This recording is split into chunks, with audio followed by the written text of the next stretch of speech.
Yun, good afternoon mga bro. Ito yung unang kwarto na ipa-final coating na natin. Itong area na to. So kung mapapansin niyan mga bro, ayan. Kinakatingan na siya para ma-final coating na natin itong area na to. So final painting tayo dito. Si Migros ang gamit natin dito mga bro. Alright, kung makikita ninyo yan. Ayan. So ang gagawin dito, shower, toilet bowl, lavatory. Yan na lang ang mga remaining na gagawin dito mga bro. Alright. So regarding naman dito sa kitchen natin, ito. Kung nakikita ninyo ito mga bro. Yan. Ito yung in-order namin sa Shopee. Ayan. Shopee o Lazada pala. Ayan. Sorry. Lazada. Kung napapansin ninyo yan mga bro. Maganda siya. Basta maganda lang siya pagka-install mga bro. Alright. Kung makikita ninyo yan. Ito din yung sa Lazada din ito. Ayan. Kung nakikita niyan mga bro, ayan, makapansin niya, maganda, napakaganda niya, tingnan. Ayan, sa ilalim naman, ayan. Kung nakikita ninyo to mga bro, ayan. Itong flexible hose na to, itong water flexible hose, hindi po ito binili dito. Ito yung stock dito na nanggagaling sa London. Alright, hindi kinabit nung unang nagpagawa sila. So ngayon, sa akin pinakabit, ginawan ko talaga siya ng paraan para magamit natin itong flexible hose na ito. Alright, ayan, kung makikita nyo mga bro. Ayan. Dinugsong ko siya sa PPR talaga. Dinugsong ko talaga siya sa PPR. Ayan, kung nakikita nyo mga bro. Talagang ginawan ko siya ng paraan para magamit ko siya. Alright, ito yung sinabi ko noon. Ito isang sheet po kasi ito. Ayan, sa lavatory sink natin ito. Isang sheet ito. Ito, pwede naman gamitin ito kaso hindi tayo makakagawa ng P-trap.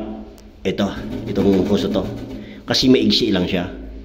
Kailangan natin ng mahaba or pwede naman ito palitan kung gusto para makagawa tayo ng P-trap. Ano po ba ang purpose ng P-trap mga bro? Ang P-trap kasi mga bro, ang purpose po noon, yung mabaho hindi makakapasok dito. Ayan, yung mabaho hindi makakapasok dito once na may P-trap tayo. Instead na mag-assemble tayo ng P-trap na PVC, ito na lang ang gagawin natin once na mahaba, ipapalit natin dito. Ayan mga bro. So ayan, mga bossing, ito na yung stock na water flexible hose natin na ginawan ko ng paraan. Ayan, pwede natin siyang ginamit na. May laman ng tubig to mga bro. Ayan, ang ano lang dito, hahanapin lang natin dito, angle bulb na yung thread na sa loob. Kasi ito, mas maganda talaga, may patayan siya. Ito kasi nakarekta na siya. Alright, nakarekta yan, dapat may angle bulb din siya dito. Pwede naman yung ganyan, kaso once na meron kang papalitan, kailangan pang patayin siya main. Alright, so pwede yan, wala namang magiging problema dito. Kasi naka-PPR naman tayo. Mas maganda tingnan pag may angle bulb ka. Alright. Ayan. So kayo na po magpa-price na ito, boss. Kasi hindi ko alam ang presyo na itong flexible to. 4 ito. So magkakaroon tayo ng ganito. So ginawan ko talaga ng paraan yan siya. Inasimbulan ko talaga siya kung para magamit natin. Alright mga bro. Ayan. Titistingin natin.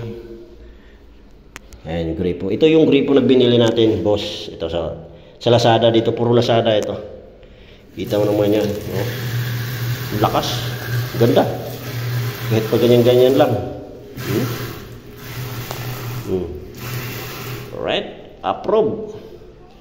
Dahil kanina, pagkabit namin ito, nagkakaroon ng water leaking ito. So, nagiginawan ko ng paraan yan. Hanggang ngayon, wala na siyang water leaking. Ayos. Para-paraan lang tayo niyan pagdating sa mga ganitong trabaho mga bro. Alright, let's go.